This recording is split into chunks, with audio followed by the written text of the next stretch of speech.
Assalamualaikum warahmatullahi wabarakatuh. Sehat selalu dan terus semangat.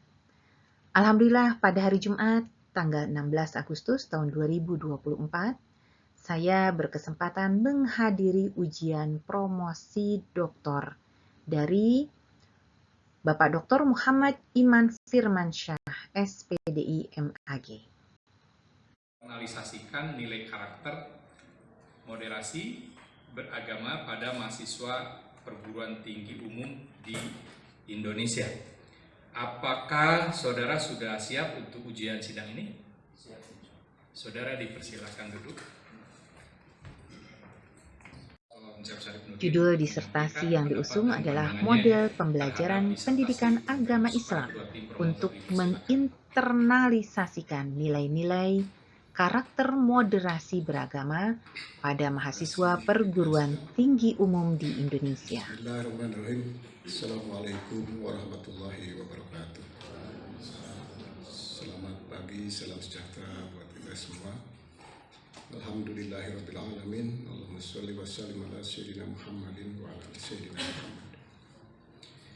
Yang terhormat Bapak Wakil Direktur Bidang Akademik Sekolah Pasca Sarjana Universitas Pendidikan Indonesia selaku pimpinan sidang, para penguji dan tim promotor yang terhormat, serta para tamu undangan yang kami muliakan. Saya mewakili tim promotor perkenankan untuk menyampaikan pertanggungjawaban akademik tentang kelayakan disertasi dan kelayakan promopendus untuk tampil pada sidang promosi doktor yang terhormat ini.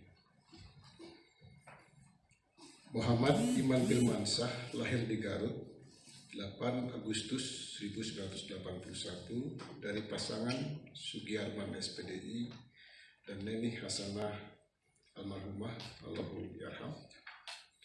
Dibesarkan dalam didikan dan kultur guru, Promopendus memulai pendidikan informal diniyah Al-Hikmah Cimuncang Marga Laksana Cilawu Garut.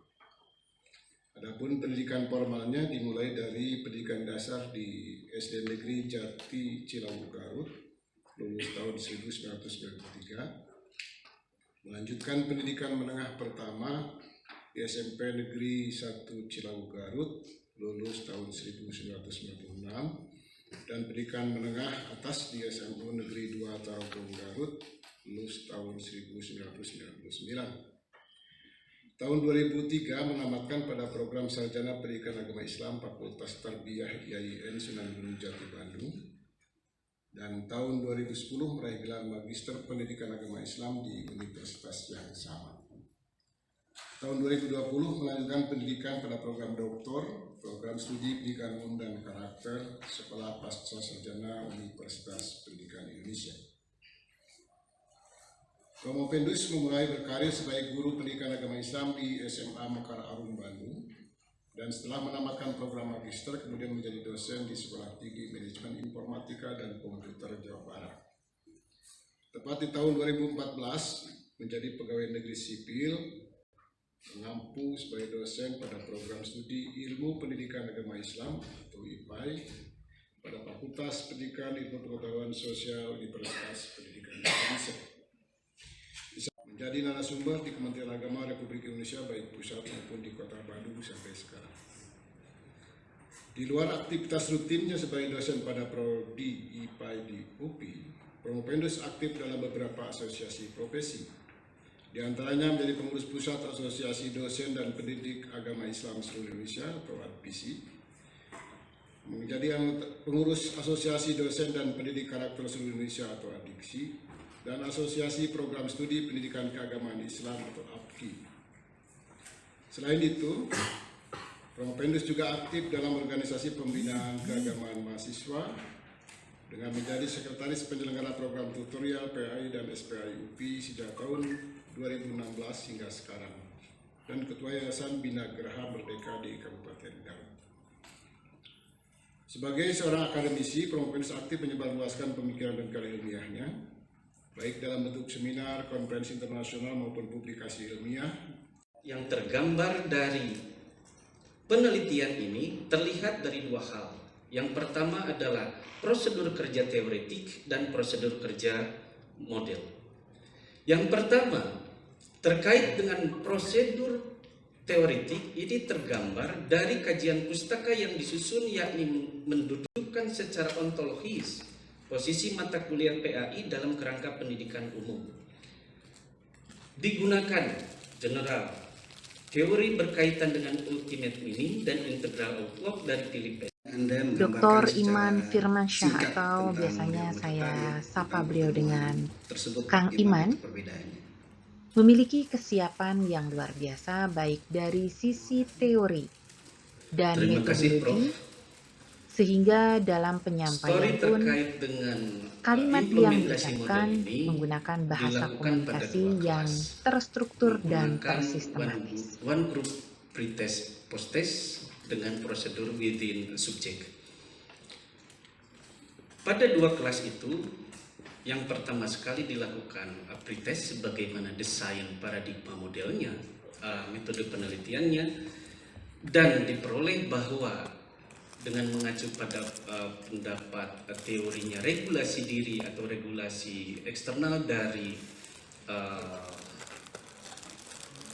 Hardy yang secara implementatif, kemudian dari Deci and Ryan, itu ada 4 regulasi. Yang pertama regulasi eksternal, di mana sebuah perilaku sangat dipengaruhi oleh punishment atau reward dari pihak eksternal.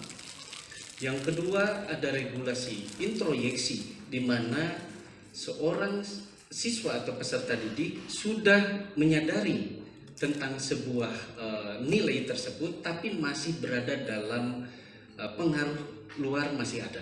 Dan yang ketiga regulasi identifikasi, dan yang keempat regulasi integrasi.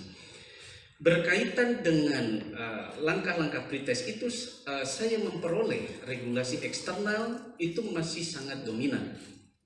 Disusul kemudian regulasi introjeksi. 4 pertemuan berlalu dengan 4 nilai pilar utama dari moderasi beragama terkait dengan komitmen kebangsaan, kemudian toleransi, anti kekerasan, dan penerimaan terhadap tradisi.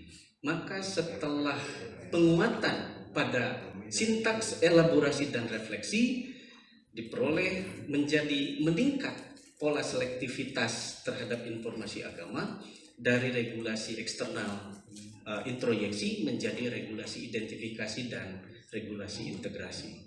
Begitu, Prof. Positifnya persepsi dosen PAI pada PTU terhadap konsep moderasi beragama ini berpengaruh pada best practice model yang mereka terapkan. Terangkum kurang lebih 21 model yang dapat berhasil diidentifikasi dari disertasi ini. Namun sebagai bahan penyusunan dari kerangka konseptual model, masih belum optimalnya pelaksanaan sintaks dan unsur di dalamnya, serta sumber yang digunakan oleh dosen PAI yang berbasis pada sumber diri sendiri, ini menjadi hal yang penting disorot. Dewan Penguji yang terhormat, berkaitan dengan rumusan yang kedua, ditemukan persepsi positif mahasiswa prodi non-keagamaan pada perguruan tinggi umum terhadap mata kuliah PAI. Namun, gayung bersambut dan harmonis, ternyata salah satu yang disorot adalah menginginkan variatif model pembelajaran yang digunakan. Tentang kajian teologis dan filosofisnya, gitu. Dianalisis oleh teori realitas yang saudara bahas di dalam disertasi ini, bisa disampaikan. Dan yang supaya sekalian ya jawabnya, itu sampai kenapa ada orang Islam yang terpapar ekstremisme gitu ya, bahkan ada yang sampai terlibat dalam gerakan radikalisme itu sampai sebegitunya, itu kenapa? Silakan. Terima kasih. Dalam landasan teologis tentang moderasi beragama tadi sudah diungkapkan oleh Bapak Dr. Karma. Kali ini saya kemudian mengajukan satu ayat lain, surah Al-Baqarah 193, bahwa di sana pemahaman tekstualnya berkaitan dengan perangilah orang-orang kafir.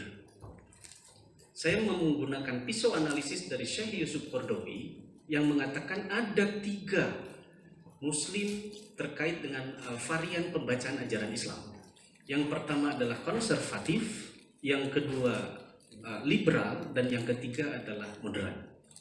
Berkaitan dengan konservatif, Yusuf Qaradawi mengemukakan bahwa kelompok-kelompok ini cenderung memahami teks-teks ayat Al-Quran secara skriptual atau secara tekstual, sehingga apa yang terdapat dalam teks itu menjadi sesuatu yang harus dilakukan secara mutlak.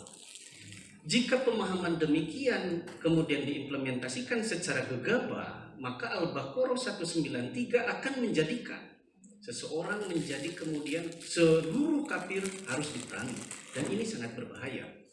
Saya waktu itu konfirmasi dan diskusi dengan Pak Kiai Aam Abdul Salam dan kemudian dengan Pak Dr. Cucu Surahman. Saya menemukan bahwa ternyata ada tafsiran dalam Al-Baqarah 190 bahwa di sana disebutkan perangilah orang-orang kafir yang memerangi secara ganas, secara binasa, atau mereka yang kemudian mengusir dari kampung halaman. Inilah yang menurut Yusuf Qaradawi yang disebut dengan varian moderat. Varian moderat adalah kelompok yang memahami ajaran Islam, baik teks tapi juga memahami tentang konteksnya. Saya masih ingat diskusi dengan Pak Dr. Karman tempo hari bahwa dalam living religionnya Amarmen misalnya, itu sangat tidak adil jika yang disebut soleh secara simbolik saja. Hari ini izin Dewan Penguji datang tepat waktu, undangan juga tepat waktu, memenuhi undangan kami, ini juga bagian dari living religion. Dengan demikian, apa yang Prof tadi konfirmasikan, mengapa menjadi banyak Muslim yang terpapar radikalisme, ini karena dalam pisau analisis Yusuf Qaradawi terjebak pada pemahaman tekstual. Saya masih ingat almarhum Profesor Winarno Surahman, ada satu kalimat di sana yang saya literasi terkait dengan etnocentric monokulturalism. Jika seseorang itu sudah eksklusif, maka akan meyakinkan dirinya, ideologinya secara tertutup dan menjadikan ideologi orang lain menjadi salah.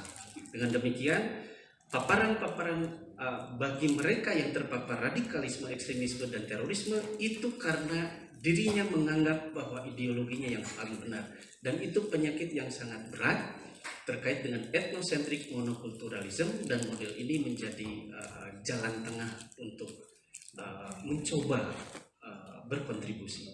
Begitu, Prof. Terima kasih, Prof, yang amat bijaksana dan yang saya hormati. Berkaitan dengan pertanyaan dan konfirmasi Prof terkait kontribusi akademik apa dari disertasi ini terhadap kebijakan moderasi agama di Indonesia. Promopendus melihat ada 2 sisi yang bisa dimasuki oleh hasil akademik disertasi Promopendus terkait kebijakan moderasi. Bahwa yang pertama, setelah membaca, mengamati, dan merenungkan terkait dengan KMA 2019 dan juga Perpres 58 2023 tentang kebijakan penguatan moderasi beragama, bahwa di sana terdapat 3 klausul atau 3 hal esensial yang dibahas. Yang pertama tentang konsep, yang kedua tentang pengalaman empirik moderasi beragama di Indonesia, dan yang ketiga bagaimana penguatan secara implementatif. Berkaitan dengan 3 agenda yang oleh negara telah dijadikan kebijakan dalam Perpres 58 2023, maka disertasi ini memiliki 2 kontribusi besar secara akademik. Yang pertama, itu dalam porsi konseptual kajian pustaka teoretik, bahwa teori-teori tentang moderasi beragama baik dari Aristoteles, kemudian moderasi agama yang kemudian disusun dari landasan-landasan teologis, itu bisa atau dapat menambah hasanah teoretik yang kemudian dapat menguatkan, mengokohkan, mengakarkan terhadap konsep-konsep moderasi beragama dalam regulasi tersebut. Dan konsep golden mean belum Promopendus dapatkan di pedoman itu, kemudian konsep genus dari Ibnu Miskawai juga belum mendapatkan konsep itu di buku pedoman tersebut. Sehingga secara konseptual di kajian pustaka disertasi ini itu bisa menjadi kontribusi positif dalam kajian-kajian teoretik. Kemudian yang kedua, izinkan Prof bahwa dalam yang kedua, kontribusi akademik yang kedua adalah terkait dengan penguatan literasi agama untuk mahasiswa.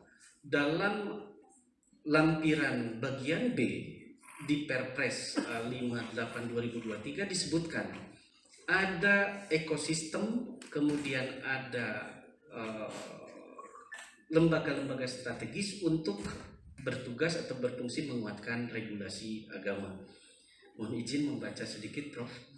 Jadi bahwa di pasal 2, kemudian pasal 3 dan juga pasal 4 di regulasi PP 55/2007 disebutkan bahwa pendidikan agama adalah mengajarkan tentang nilai-nilai agama, tentang agama dan nilai-nilai agama untuk berperilaku beragama, rukun inter dan antar umat beragama. Dasar dari PP 55/2007 tersebut dari terhadap kontribusi akademik penguatan secara implementatif, maka disertasi ini telah menghasilkan model literasi agama atau religious literacy model yang kemudian terus akan digali dan disempurnakan agar kontribusi secara nyata dari model ini dapat menjadi bagian dari ekosistem, menjadi bagian dari upaya yang mendukung ekosistem atau langkah strategis pemerintah untuk penguatan literasi agama di Indonesia. Secara khusus berkaitan dengan model ini dapat juga berkontribusi positif walaupun dalam tataran praktis pembelajaran dalam penguatan moderasi beragama secara implementatif di kelas.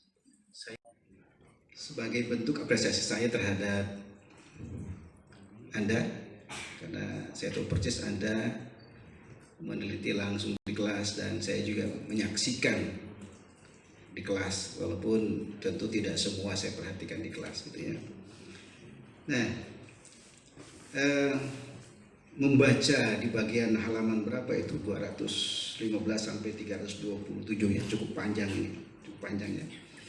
Mulai ini betul-betul saudara susun secara serius, bukti keseriusannya ini tebal hasilnya walaupun tidak setebal yang punyanya. Ya, apa rencana saudara dengan model ini sehingga menjadi produk yang harus dikenal oleh khalayak? Karena ketika kita menemukan sesuatu, apalagi sesuatu yang baru gitu, apa yang harus Anda lakukan? Ya, silakan. Terima kasih, Prof. Terkait dengan konfirmasi pertanyaan Prof berkaitan dengan persoalan publikasi dari gagasan model ini. Yang pertama bahwa Kementerian Agama memiliki agenda workshop terkait dengan moderasi beragama, bahkan beberapa dosen pada prodi pendidikan agama Islam itu telah menjadi tutor moderasi beragama.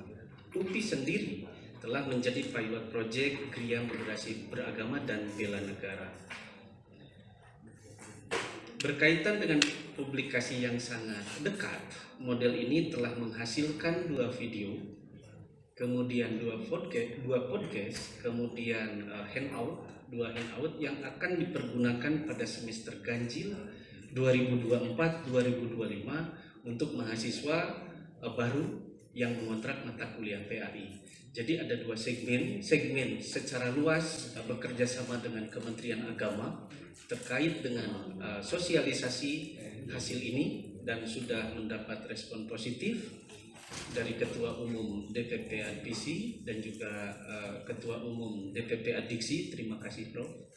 Kemudian secara khusus ini terkait dengan praktik pembelajaran di kelas dan sudah menghasilkan 2 video, 2 podcast dan kemudian 2 handout seperti yang Dengan kemampuan menjawab secara ilmiah menghantarkan Kang Iman memperoleh nilai tertinggi yaitu 4,6. Dan saya sebagai peserta yang hadir menyaksikan merasa bangga atas capaian yang diperoleh oleh Kang Iman. Bangsa Indonesia seharusnya bangga memiliki para pemuda yang semangat terus untuk menuntut ilmu dan menyebarkan kembali ilmu yang diperoleh. Terima kasih tentu disampaikan kepada para guru yang telah mendidik dengan kesungguhan hati dan ilmu yang mumpuni. Semoga Indonesia lebih maju dan sejahtera.